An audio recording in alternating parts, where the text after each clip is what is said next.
Welcome to the Fishing Report with Big Daddy. I'm Big Daddy Carl Batchel, photojournalist here at WKYC. And before we get to the fishing reports, sorry about the pause there, I fell off the train again. That's a weekly occurrence with me. We have a special guest on the line. He's a local legend, a local outdoor legend, and I talked about him a little bit last week. We have on the line with us world-renowned fisherman, hunter, taxidermist, inventor, and all-around good guy, Joe Kastaway Kulis. And there's Joe. Hey, Joe, how you doing? Awesome. Good. And man, with that open, I'd like to meet that guy too. Oh, you're. I know you're very humble, but you've done so much in the outdoors realm. It's just, I mean, you really are a legend, and I know a lot of people know. To me, it sounds like, a legend. But I've really been blessed. That's the one thing. And my mother raised me the right way because my father died when I was very young, and my uncle got me going. But she always stayed behind me, and I really have been for. I was in a lot of it was the right place at the right time. And people may remember your taxidermy shop in Bedford. How long was it there? I was there 52, 53 years. Wow. And I worked out of my house. It's all through high school and college, and did it on the side just in the basement. And then after I graduated from college, after 7 years, first I thought I'd be an architect, but then after almost 5 years, I thought that's not going to be for me. So I actually got a degree in cinematography. And you actually opened up a shop. Go ahead. Yeah, you actually had a TV show that was on in the Cleveland market. The Adventures. Yeah, it started on Channel 43 on a Saturday morning. Yep. And then went on to the Outdoor Channel, which was the first one. Well, there's, I think, like 6 of us that started the Outdoor Channel. And it's, people remember that stuff, and your taxidermy, but you're also an inventor and an entrepreneur, and you're still working, per se, with your divers and scents, and talk about the Kodiak scent and things like that. Well, it all revolves around freeze drying, and I started freeze drying in '69 because I had this idea that I could do freeze dry taxidermy, and the idea of taking a whole animal, the quality would be out of this world, and so I did that all through the years with taxidermy. But then I decided, since I'm freeze drying, I did crickets for a company and all these others. I figured I could make a fishing scent because there was nothing at the on the market at that time that would stay on the hook. There was oil that was out there. Well, that doesn't last very long. So I got a paste, and then a thick oil, and then a whole line of scents. And I'm still actually coming up with new scents these last couple of weeks. I got stuff now where I can impregnate different types of materials for trolling and for catfish and walleye and panfish and crappie. And so it keeps growing. And then I'm doing stuff now for the trapping industry. So the freeze drying was the basis, and that just grew to a lot of things. And I keep going. I mean, I still raise chickens. I have 100 chickens, and I have 50 acres, and just got off the tractor now and was spending time. I had to spray for weeds and stuff, but I got Indian corn and domestic corn and food plots. And so it's a lot of work. And the end of the day, though, when you accomplish stuff like that, it's really gratifying. Yeah. And we actually do a show on Sundays on WHK. I don't know if you want to roll the first video, Chris. We've been doing this show for, 14 years now? I have some stuff here from, there's your open for your old show, the Fishing with Kastaway Kulis. And we've been fishing together several times, and we always have a great time. And That's Dr. Norm, Captain Andy, people we've talked about here before. But with your fishing show, I mean, you did that when? Back in the 80s, right? Actually, yes, in the early 80s it started, and it started by accident. There was a crew that they were going to do an outdoor show, and they had somebody, and he decided he didn't want to do it, and they needed somebody like to keep going. So first show I ever did, we went to the Niagara River and did a show on salmon, and it just kind of mushroomed from there and just kept going. I thought so. I bought them out and then started the Fishing with Kastaway, and then the outdoor channel. It was the Outdoor World of Kastaway, Kulis.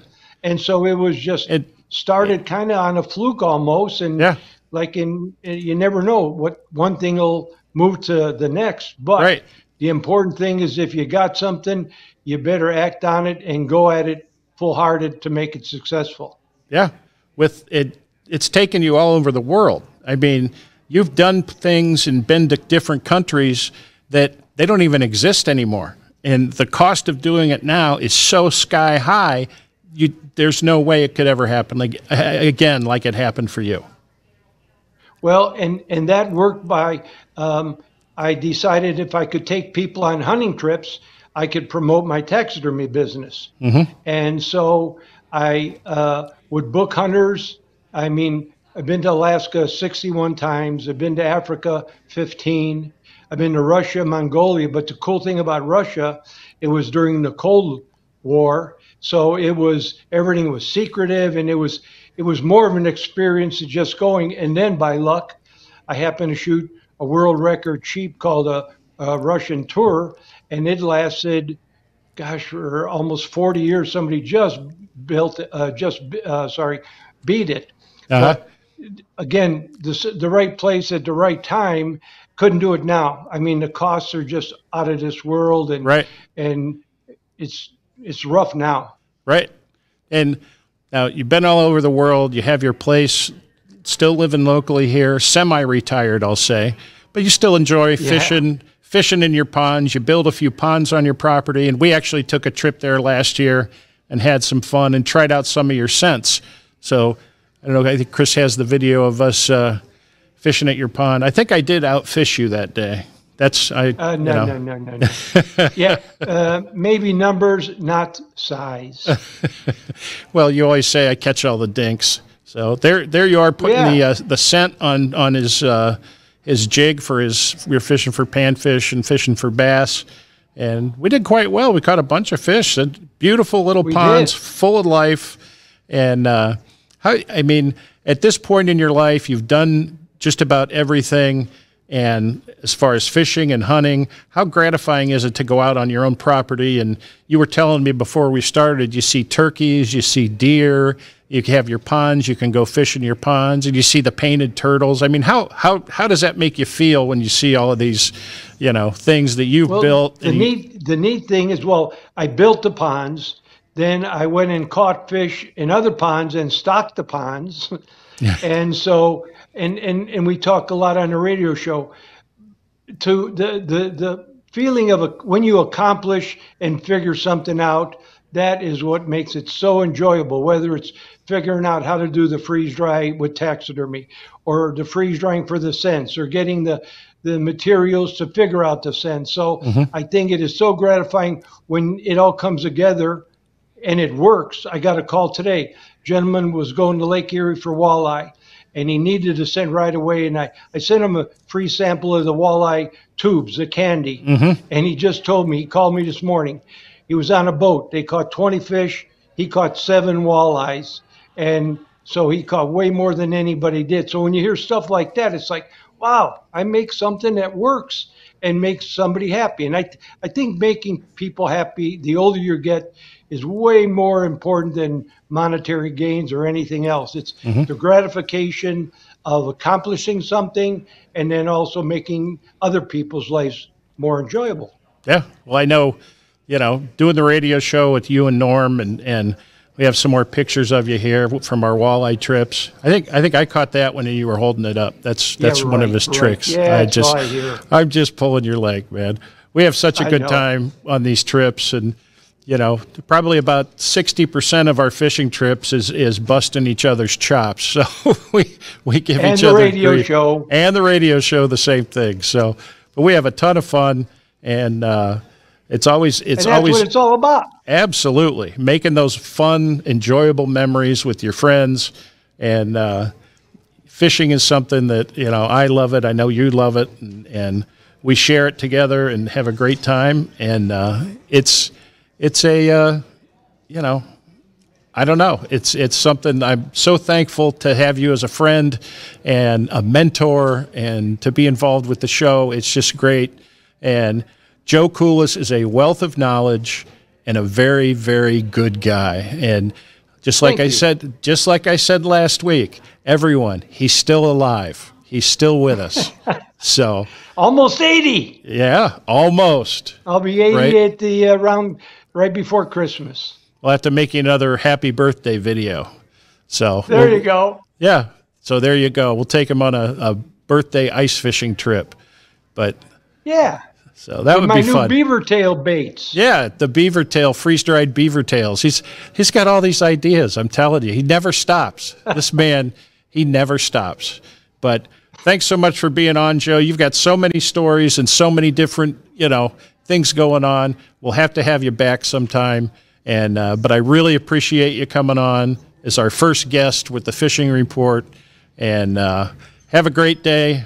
Go put your feet up and drink some water, because you've been on that tractor all day. I got to get back on the tractor. I got more work to do. Oh, no. Got to do some mowing. Oh, yeah, I forgot.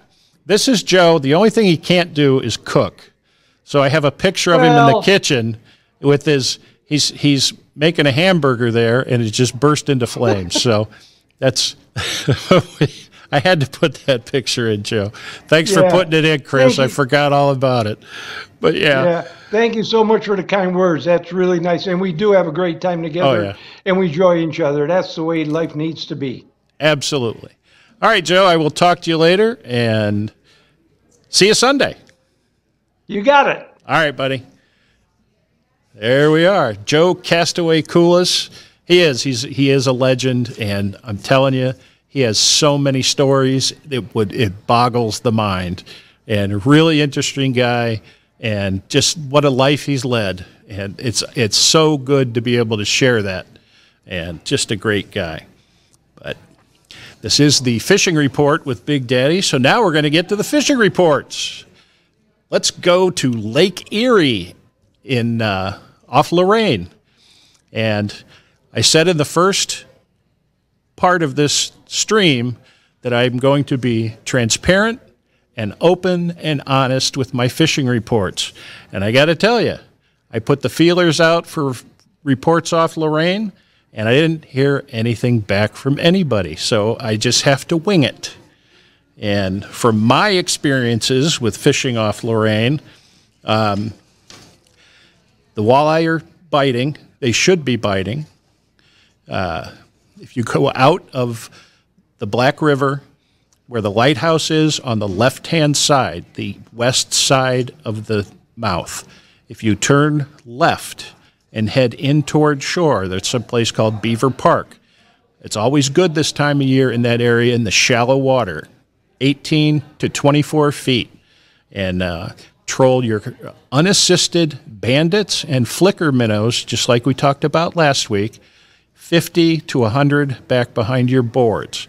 And another thing you want to do is put on a crawler harness, because this time of year, the walleye are going to stop eating the minnows and shad and things like that and switch their diet to mayfly larvae that are coming up out of the mud. And that's what those crawler harnesses with the spinner blades and the night crawlers on them, that's what they mimic.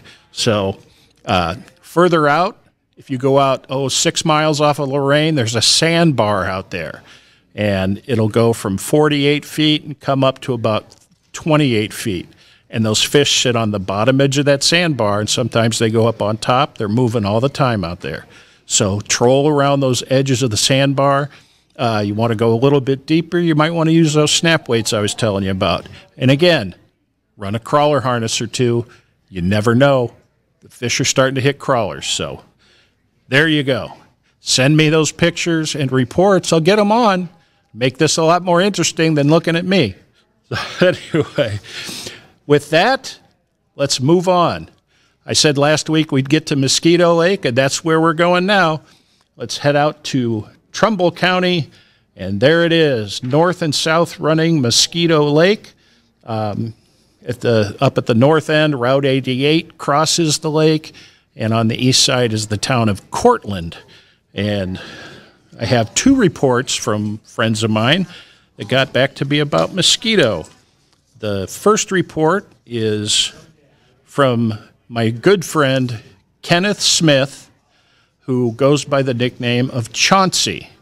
And there's Chauncey with a nice, very nice mosquito crappie. Mosquito is loaded with crappies, and he caught these on the north end. He said the bite was tough, but he found some fish. On the north end, it's shallower, and there's humps up along the Goose Preserve line. And he caught a nice little mess of white crappies and some really good fish. But he had to use smaller baits, 1/32 ounce marabou jigs, and he tipped them with maggots instead of minnows. Yes, people use maggots for bait. The proper name for them is Eurolarva, but we just call them maggots. They're raised in a sterile environment. They're not the ones out of your garbage, so they're clean and good fishing bait. Everything likes them. On the southern half of the lake, down near the state park, my friend Tim, I'm going to mess his name up, I know, Stawarski. I think that's right. But he's been going to Mosquito quite a few times, a couple times a week actually, and he sent in a report and some pictures. So what he said is, let me find it. I lost my place on the, okay.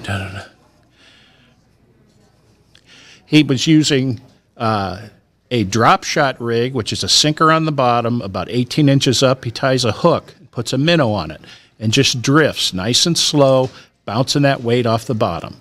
There's also a rig called a bottom bouncer that you can use to get that bait down near the bottom. The crappies are deep, but he said he caught these in 9 to 11 feet of water on the southeast side, right across from the state park. And if the wind wasn't, if there was no wind, like you can see there, the lake's really flat, he was trolling, but he was only going 0.8 miles an hour, which is really, really slow, just trying to give that minnow some movement. His brother-in-law also caught a nice walleye. Mosquito is full of walleyes. The state actually nets fish from there and uses them in their stocking programs. It's full of giant crappies. It's an awesome, awesome lake. There's good shore access. They just opened a multi-million-dollar facility near the campground. There's a marina. There's camping. There's fishing. It's an awesome lake. Right now, off the Route 88 causeway, you can go fish about 6 feet deep with a slip bobber and tip it with a minnow, and you will catch crappies. You might even catch a pike. It's also loaded with largemouth bass, and they actually shot a fishing show there. One of the Major League Fishing had an event at Mosquito Lake a couple of years ago. So that was Mosquito. Thank you to Tim and Ken for sending in those pics and reports. I really appreciate it. Next one we're going to is the Cuyahoga River. And I put the mark in Kent because the gentleman who sent me the report was fishing in the area of Kent, not at Kent, but in the area. And Cuyahoga River is very special to me. I grew up in Cuyahoga Falls. I caught my first fish out of the Cuyahoga River when I was 4 or 5. I can't remember. It was so long ago. But it was a pumpkin seed. It was about this big, and I thought it was the best fish I ever caught. That was the first one. I felt so proud. That's what fishing does. I still catch small fish, according to Joe, but He says all I catch is dinks, but I don't care. The same feelings there. The Cuyahoga has changed since I was 4 years old. They've removed a lot of the low-head dams. The level of the river has dropped. It's become faster flowing. The sediment's washed out, and the oxygen level has raised up. So it's a whole different river than what it was before they took the dams out. The report I have on the Cuyahoga comes from local angler and Cast Cray Lures Pro Ryan Williams, and he has caught a bunch of different kinds of fish, multi-species. You can see there a nice northern pike out of the Kent area. I think that's a little bit north of, it might be south. That looks like maybe Fred Fuller Park, but don't tell anybody I told you. And smallmouth bass, I love smallmouth bass fishing in the Cuyahoga. You can catch all from this area around Kent all the way down through Akron. When I used to work at the Akron office for Channel 3 after work, I used to go to the Cuyahoga by Cuyahoga Street, and I'd catch 30 smallmouth in an evening, a 15, 16-inch smallmouth, which those river fish fight really hard. So good job on the smallmouth. There's another nice smallmouth, a little bit darker, a little different part of the river. You can see how clear the water is. They'll eat tube jigs and swim baits, soft plastics, fished on about a 16th-ounce jig head, bounce it in those rocks. And if you can hook it weedless, do it, because those hooks will get stuck in the rocks. There's lots of wood and debris, but those fish hide down in those rocks, and they'll come out and just knock it. And so much fun to catch. They're so strong, and just a ball. And there's also different kinds of, there's perch in there. And I know where that spot is. That is at Waterworks Park, because I recognize the turn. I grew up in that area. That's in Cuyahoga Falls. He caught two nice perch there. That's one of them. There's the other one. That's about, 11 inches? Beautiful fish. You can see them nice and brightly colored with their orange fins and the yellow and green and white belly. And there's also some really nice bass in there. As you can see, look at that largemouth. That is a giant. And good job, Ryan. That's Ryan right there, for sending the report in. I really appreciate it. Keep up the great work with Cast Cray. There's another pike he caught. And, these aren't like Canadian pike that are 45 inches long. These are 30 to 40-inch pike, and they're hitting spinner baits, the suspending jerk baits, those swim baits that Cast Cray makes. They're great. And speaking of Cast Cray, Ryan and several of the other Cast Cray pros, including me, are going to be at the grand opening of their new brick-and-mortar store in Sebring, Ohio, on May 29th, which is Memorial Day. Doors open at 9. They're going to have food and all sorts of deals. And if you want to come down and check out the baits and meet all the guys, there'll be a lot of good anglers there giving out great information about how to use all their gear, everything from panfish up to walleye, bass, pike, everything. So stop by, and they'll have more deals you can shake an ugly stick at. But I think somebody hit me with an ugly stick, and that's why you get what you get. But check them out, castcray.com. And I think that's it. I think we've got another week in the books. I want to thank our special guest, Joe Kastaway Kulis, for making time for us. I really appreciate him and our time together. Just a wonderful guy. And the anglers who are sharing reports. Anybody can send me a report. Just look me up on Facebook. I'll get you on. Send me those pictures. And next week, I got some news for you. I won't be here. So I'm on vacation next week. And I'll be fishing, actually.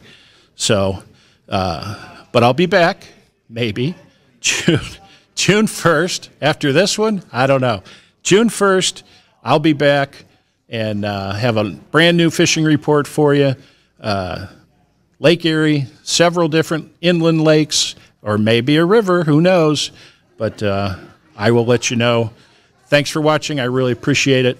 And remember, take a kid fishing and always wear your PFD.